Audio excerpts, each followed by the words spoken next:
Bonjour à tous, j'espère que vous allez bien. Alors on se retrouve en cette année 2020. Je voulais tout simplement vous souhaiter déjà la très bonne année. L'année 2020, j'avais envie de rajouter une nouvelle catégorie en fait sur la chaîne qui est plutôt liée donc à la psycho, c'est-à-dire en fait des questions qu'on se pose au quotidien, dans la vie quotidienne. J'avais envie de partir sur un sujet qui semble assez banal en soi, mais qui finalement est un petit peu ce qu'on recherche, voilà, en tant qu'humain, en tant que personne, et notamment comment être heureux dans sa vie au quotidien avec des personnes seules au milieu d'un monde professionnel ou personnel. Voilà, comment être heureux. Donc pour ça déjà en fait je vais partir véritablement de tout ce que j'ai pu comprendre à travers ces années. J'ai envie de commencer par ce sujet parce que je pense que c'est un petit peu la question qu'on devrait se poser pour savoir qu'est-ce qu'on veut pour notre année 2020, comment on va être heureux dans l'année 2020 et qu'est-ce qu'on peut faire pour que ça marche. Déjà, la première chose, à mon avis, le premier conseil que je peux vous donner, c'est tout simplement de se poser la question quelle est l'image que j'ai de moi? Est-ce que j'ai une image positive ou est-ce que j'ai une image négative? Donc ça, je pense que c'est la première question qu'on peut se poser, dans le sens où, par exemple, moi, je me rendais compte qu'auparavant, lorsque j'étais un peu plus jeune, j'avais pas forcément une image très positive de moi, plutôt négative. Physiquement, je me sentais pas forcément jolie. Je me disais que mentalement, j'aidais pas plus que ça et que j'avais pas forcément un intérêt particulier. Et en fait, en se rendant compte et en vieillissant aussi, eh bien en fait cette image a changé et maintenant j'accepte plus mon image parce que physiquement j'ai changé en perdant du poids, mais j'accepte aussi plus l'image mentale que j'ai parce que j'apporte, je peux aider, je me sens utile.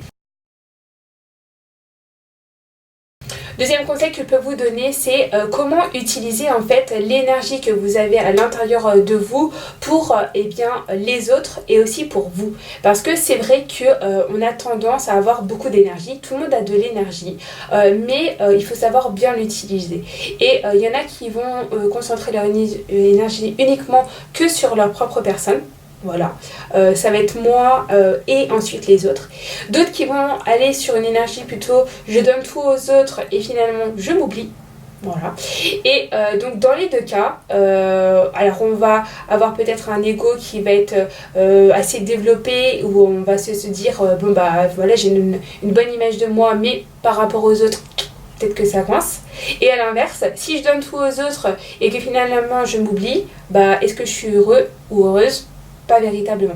Donc déjà voilà, essayez d'utiliser votre énergie dans les deux sens, c'est-à-dire à la fois pour les autres mais pour aussi vous-même, et essayez d'utiliser de manière équilibrée. Et ça c'est vraiment hyper important, parce que l'énergie que vous allez avoir va tout simplement se transférer. Voilà, l'énergie que les autres vous donnent va se transférer sur vous, et l'énergie que vous allez donner en fait va se transférer sur les autres. Et donc si on a un entourage qui est positif, bah forcément ça va aider à être un peu plus positif. Troisième conseil que je peux vous donner, c'est tout simplement de prendre en compte ses humeurs. Et oui, l'humain, malgré tout, même si on les met de côté, même si on essaye de les éviter, est souvent en train de régler ses émotions, d'essayer de ne pas subir ses émotions. Et donc du coup, les humeurs ont une importance capitale. Si le matin, vous vous réveillez du mauvais pied et que tout simplement votre journée va être tout simplement une catastrophe, bah, vous allez garder en fait ce mode de mauvaise humeur toute la journée, à part s'il y a quelque chose véritablement miraculeux qui se passe, bah voilà, vous allez rester dans un mauvais mood, et du coup bah, vous allez entre guillemets entretenir cette mauvaise humeur. Vous voyez ce que je veux dire? Donc là ici, toute l'idée ça va être de vraiment se dire bon voilà, quelle est mon humeur du jour ce matin? Ok, bon je suis comme ça, bon du coup la journée elle va être peut-être comme ci comme ça, mais est-ce que je vais vouloir conserver cette mauvaise humeur sur les prochains jours? J'essaie de trouver quelque chose qui dans la journée a été positif et qui me mène en fait à être tout simplement heureux. Quatrième conseil que je peux vous donner, c'est tout simplement essayer de prendre conscience de ce que l'on a. Et oui, généralement, notamment dans notre société, on ne se rend pas forcément compte parce qu'on se dit que c'est tout simplement un acquis, voilà, que c'est comme ça, que voilà, on ne va pas se casser la tête. Mais posez-vous la question, qu'est-ce que vous avez? J'ai la chance d'avoir un toit sur la tête, j'ai la chance d'avoir la bonne santé, j'ai la chance d'être pouvoir peut-être entourée, j'ai la chance peut-être de faire des projets, de voyager. Rendez-vous compte de tout ce que vous avez et rendez-vous compte aussi de ce que vous n'avez pas. Et n'essayez pas d'être toujours dans la perpétuelle citation à dire ah ouais, ah mais lui il a ci, moi j'ai pas ça. J'ai vu qu'il y avait ci, mais je l'ai pas. Et ça je l'ai pas non plus. Et ça je l'ai pas non plus. Ah mais il me manque quelqu'un. Vous voyez le côté genre toujours dans le manque ou en tout cas dans l'envie d'être envieux envers soit des choses ou soit des personnes. Et le problème qui se pose, c'est qu'en fait, en étant dans cet état-là, en fait, vous n'allez pas du tout être heureux, pas du tout.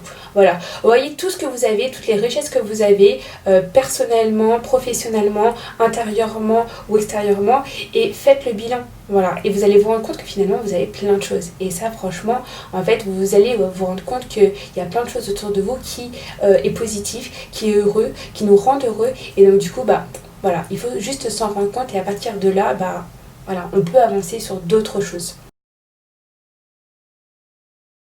Cinquième conseil que je peux vous donner également, c'est tout simplement d'éviter les dramas. Quand on est dans une situation problématique, qu'on n'est pas heureux, n'en rajoutez pas vous-même et ne vous entourez pas de personnes qui vont en rajouter dans la situation. C'est-à-dire qu'à partir du moment où vous êtes malheureux et qu'il par exemple il y a une personne qui entretient en fait votre mal-être et vous dit ah mais c'est pas grave, t'inquiète pas, moi aussi j'ai vécu ceci, moi aussi j'ai eu cela. Voilà, cette personne en fait elle n'est pas du tout bienveillante pour vous, au contraire elle va en fait tout simplement entretenir le mal-être que vous allez avoir en vous et donc du coup ça n'a pas du tout d'intérêt.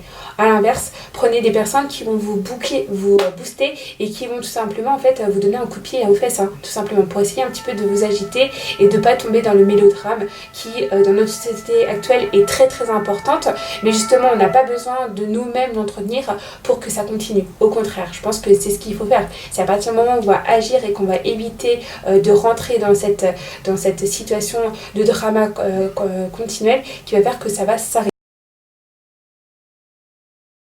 Sixième conseil que je peux vous donner, c'est tout simplement la question du passé. Quel a été votre passé?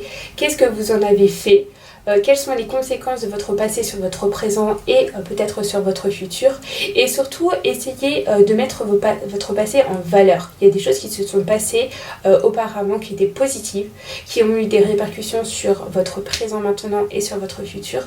Prenez ces moments-là comme quelque chose de bienveillant qui va vous aider tout simplement à avancer. Les souvenirs c'est bien, les souvenirs ça aide, les souvenirs ça fait plaisir, ça apporte du bonheur. C'est vrai, mais il ne faut pas rester trop dedans. Et c'est ça ce qu'on a un peu tendance à faire lorsqu'on n'est surtout pas bien. C'est se dire, ah ouais mais c'était mieux avant, avec lui c'était top, avec elle c'était ça. Et donc du coup en fait vous allez entretenir un état en fait de retrait. Juste prendre voilà, ce qui vous a aidé pour devenir ce que vous êtes maintenant. Du coup, septième conseil que je peux vous donner qui est en lien, c'est tout simplement de mettre en place des projets. Alors quand je parle de projets, c'est pas des projets oufissimes, c'est pas des grands projets qui vont aller décrocher la lune. Non, c'est tout simplement des petits projets, que ce soit des petits projets pour demain, pour le lendemain ou pour une semaine ou dans un mois. Faites des petits projets, des petites missions, des petits défis qui va tout simplement en tout cas vous motiver à réaliser et à concrétiser des choses. Parce que l'homme en tant que tel a besoin de fabriquer, de construire, de réaliser des choses. Huitième conseil que je peux vous donner, c'est tout simplement de vous sentir libre et de ne plus vous entourer de personnes toxiques. C'est véritablement, je pense, pour moi, une des choses les plus... une des révélations en fait que j'ai eues maintenant depuis que je me sens un peu plus apaisée, un peu plus heureuse et positive et avec une plus grande confiance en moi, c'est qu'en fait je me suis libérée des personnes qui étaient toxiques, qui finalement en fait avaient une emprise sur moi, qui m'amenaient à une dépendance et qui fait que du coup en fait j'étais pas moi-même. Voilà, j'étais moi à travers les autres et non moi en tant que moi. Vous voyez ce que je veux dire? Et faites attention aussi notamment aux personnes qui sont dans la séduction. C'est-à-dire qu'en fait, ils ne sont pas du tout là pour être bienveillants avec vous, mais en fait, ils vont être dans la séduction pour assouvir leur faim personnelle et non pour vous. Vous voyez? Donc, il faut vraiment que ce soit un échange et qu'il n'y ait pas une relation individuelle qui va ne profiter qu'à une seule personne.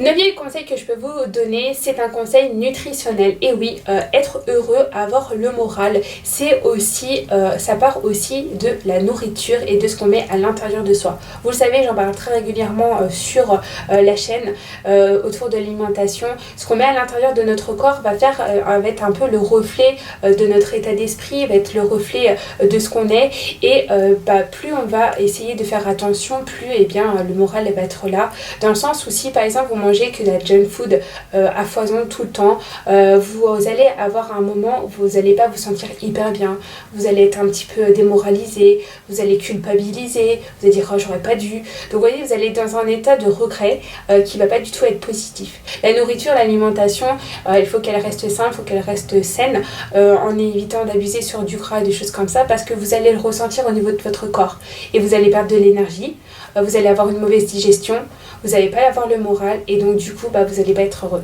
Donc vous voyez que c'est hyper important, on ne s'en rend pas forcément compte, mais l'alimentation est un des facteurs capital pour tout simplement être bien et avoir le moral. Dernier conseil que je peux vous donner pour tout simplement être heureux, être positif dans la vie de tous les jours et au quotidien, c'est tout simplement de prendre de la hauteur.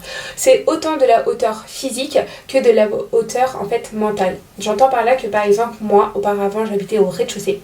Voilà, je vais donner un exemple tout simple. Et en fait, c'était très sombre, très noir. J'avais l'impression que l'immeuble était sur moi. Et vous voyez que c'était pas du tout un espace hyper agréable. Et depuis que maintenant j'ai pris de la hauteur, que je suis en étage et qu'en plus j'ai une vue dégagée, et en fait, je vous invite véritablement à aller prendre de la hauteur physiquement. C'est-à-dire que par exemple, si vous avez la possibilité d'aller sur un petit mont qui est pas très loin de chez vous, si vous avez par exemple, je sais pas, une montagne, si vous avez par exemple, je sais pas moi, une rue qui monte en hauteur, allez-y. Et vous allez voir que ça va vous aider à avoir un effet. C'est comme si vous étiez en train de monter, de grandir, d'avancer. Et ça, c'est hyper bon pour le moral. Dernier petit conseil que je pouvais vous donner par rapport à ça. J'espère en tout cas que cette vidéo vous aura intéressé, vous aura plu. N'hésitez pas en commentaire à rebondir à tout ce que j'ai dit. Peut-être il y a des choses où vous serez d'accord, d'autres choses où vous serez peut-être pas forcément d'accord. Petite nouveauté pour 2020 que je voulais intégrer depuis le mois de décembre.